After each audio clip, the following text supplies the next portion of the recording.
नमस्कार दोस्तों। इस वीडियो की स्टार्टिंग में ही मैं आपका ध्यान इस वीडियो की तरफ खींचना चाहता हूं क्योंकि मुझे पता है आप थंबनेल देखकर आए हैं और इस चीज़ का जवाब मैं आपको बिल्कुल देना चाहूँगा कि ये बात सच है या नहीं है। क्या चाइना ने जो कोरोना वायरस है उसको अपनी वुहान की लेबोरेटरी में डेवलप किया एज ए बायोमोलिकुलर वेपन?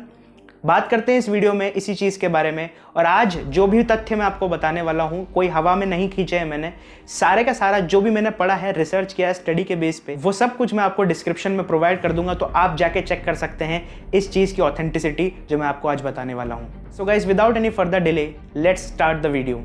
देखो, हाल ही में बाजार में उड़ती उड़ती खबरें बहुत आ रही है कि चाइना में ये वायरस डेवलप हुआ है, चाइनीज़ गवर्नमेंट ने इस वायरस को बनाया है। तो मैंने सोचा क्यों ना इस चीज़ पर थोड़ा रिसर्च किया जाए और पता लगाया जाए इसकी सच्चाई के बारे में।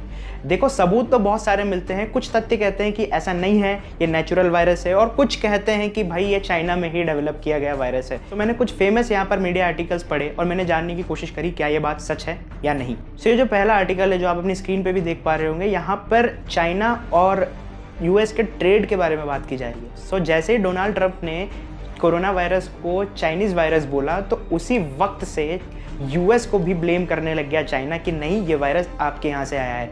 पर यहाँ पर दाग धोए नहीं मिटते हैं गाइस। बात करते हैं कि चाइना में ये वायरस डेवलप कहाँ हुआ है। सो कहा जाता है कि चाइना में एक लैब है जिसका नाम है वुहान इंस्टीट्यूट ऑफ वायरोलॉजी। क्या करती है ये लैब? लैब यहाँ पर शोध करती है अलग अलग तरह के वायरसेस पे जो इंसान को हार्म पहुँचा सकते हैं, और उनसे लड़ने के लिए यहाँ पर इन पे स्टडी की जाती है। सो ये लैब जो है बहुत पहले बनी थी और इसमें खतरनाक तरह के वायरसेस के ऊपर काम किया जाता है। तो अभी 2018 में यहाँ पर यूएस के ऑफिशियल्स ने विजिट किया था। वैसे तो कहते हैं कि ये बहुत अत्याधुनिक लैब है पूरी दुनिया के अंदर, पूरी एशिया के अंदर, और इसमें सारी सावधानियां बरती जाती है। पर जब यूएस गवर्नमेंट के ऑफिशियल्स ने यहाँ विजिट किया तो पाया कि यहाँ पर जो भी टेस्ट कैरी किए जा रहे हैं वो मिसहैंडल हो सकते हैं। यहाँ पर जो मैनेजमेंट है वो ध्यान नहीं दे रहा है। इस आर्टिकल का लिंक भी आपको डिस्क्रिप्शन में दे दूंगा गाइज, तो आप जाके चेकआउट कर सकते हैं क्या क्या वहाँ पे यूएस गवर्नमेंट के ऑफिशियल्स ने बोला था। और उसके बाद बार बार यूएस ऑफिशियल्स ने यहाँ पे वार्निंग जारी करी थी कि इस चीज़ पे ध्यान दिया जाए, इस चीज़ पे ध्यान दिया जाए, और चाइना को इस पे ध्यान देना चाहिए था।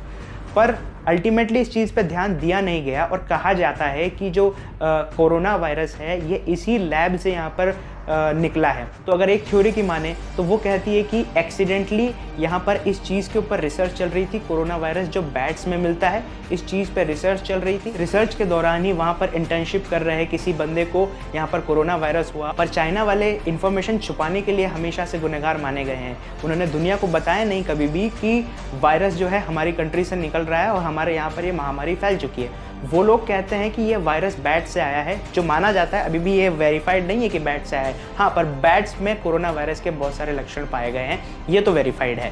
अब बात करते हैं, वो लोग कहते हैं कि उनके यहाँ पे एक एनिमल मार्केट है जहाँ पर लाइव एनिमल्स को बेचा जाता था। इस तरीके के जो भी खतरनाक जानवर होते थे उनका यहाँ पर मीट वहाँ पर बेचा जाता था। वो कहते हैं कि वहाँ से वो वायरस ओरिजिनेट हुआ है। पर एक छोटी सी बात जो ध्यान देने वाली बात है कि जो वुहान इंस्टीट्यूट ऑफ वायरोलॉजी है वो उस मार्केट से ज़्यादा दूर नहीं है।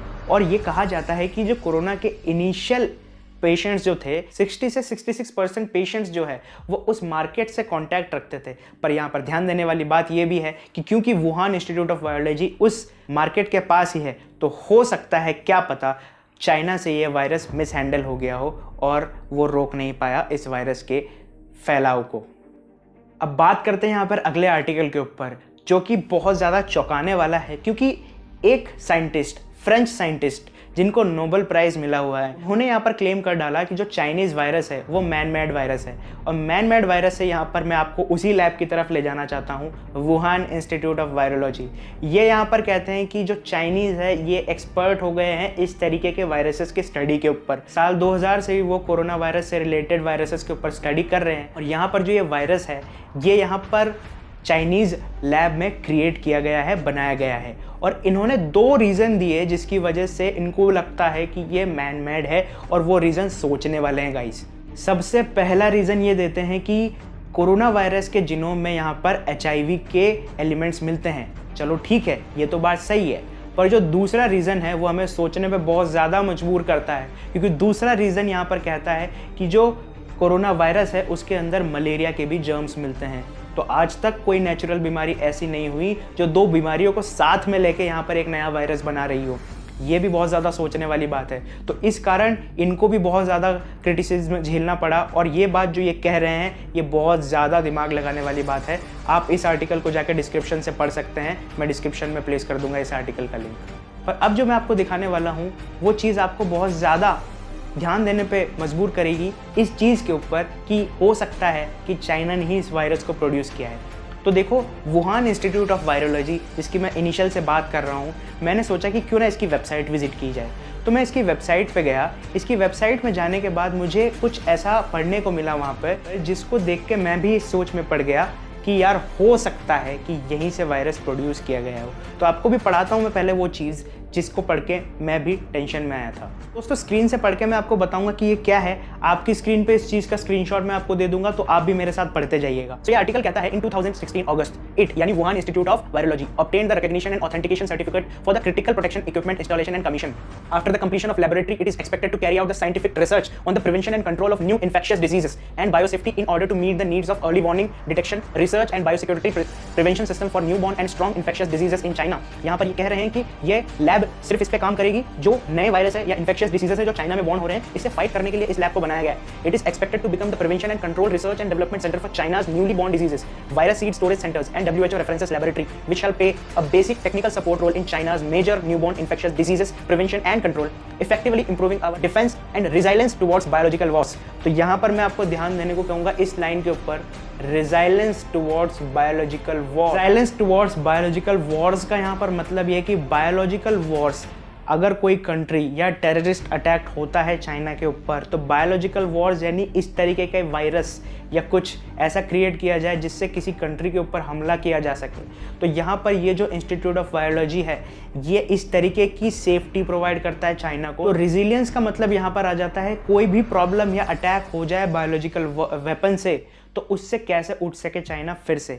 सो यहाँ पर सोचने वाली बात ये है कि ये लोग वर्क करते हैं बायोलॉजिकल रिजिलियंस के ऊपर, तो यहाँ पर हो सकता है कि अगर ये बचाव बना सकते हैं तो क्यों ये वेपन नहीं बना सकते। क्या ये वायरोलॉजी लैब अगर किसी चीज़ का तोड़ बना सकती है तो क्या ये उस चीज़ को, बीमारी को बना नहीं सकते? क्या ये एक बायोलॉजिकल वेपन बना नहीं सकते? सोचने वाली बात है। सो गाइस, अभी तक कुछ प्रूफ तो हुआ नहीं है और मेरे को लगता नहीं कि प्रूफ हो जाएगा, बट बहुत सारी चीज़ें हैं जो चाइना के ऊपर ब्लेम डालते हैं, चाइना की तरफ इशारा करते हैं। बहुत सारे ऐसे तथ्य हैं जिसकी मदद से ऐसा लगता है कि ये मैन मेड वायरस हो सकता है, पर श्योरिटी गाइस किसी को भी नहीं है। अब आपको अपनी बुद्धि लगानी है, आपको अपना यहाँ पर व्यू रखना है। आप कमेंट सेक्शन में अपने व्यू रख सकते हैं, बता सकते हैं कि आपको और कुछ क्या नया पता चला है और आपको क्या लगता है कि चाइना की तरफ से ये जो खेल खेला गया है, क्या ये सुपर पावर बनने की कोई चाल हो सकती है चाइना की?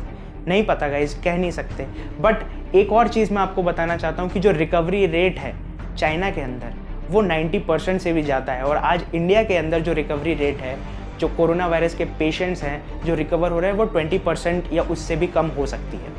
सो गाइस, कितना आप डिफरेंस देख रहे हो कि एक ऐसा देश जहाँ से महामारी निकली, जहाँ से महामारी ने जन्म लिया, उस देश में हाँ हुआ तो बहुत लोग इन्फेक्टेड, पर सारे के सारे रिकवर कर गए। पर दूसरे देशों में जहाँ पर US जैसे बड़े देश की बात करते हैं, इटली जैसे बड़े देश की बात करते हैं, वहाँ लोग रिकवर ही नहीं हुए, पर चाइना में यहाँ पर रिकवरी बहुत जल्दी हो गई। तो क्या पॉसिबल है कि उनके पास एंटीडोट पहले से ही पड़ा हुआ हो? कौन जानता है। सो इस तरीके के बहुत सारे सवाल यहाँ पर खड़े हो जाते हैं और हमारे सामने इन चीज़ों का जवाब अभी नहीं है। अभी तो सिर्फ एक ही बात है कि हमें इस पेंडेमिक से लड़ना है। सो गाइज, अगर आपको ये वीडियो पसंद आया है, मेक श्योर आप इस वीडियो को लाइक करें, चैनल को सब्सक्राइब करें।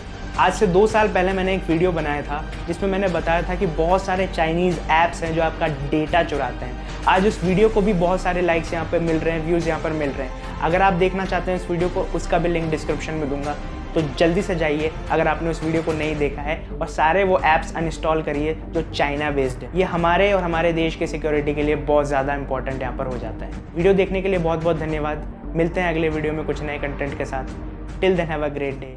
जय हिंद।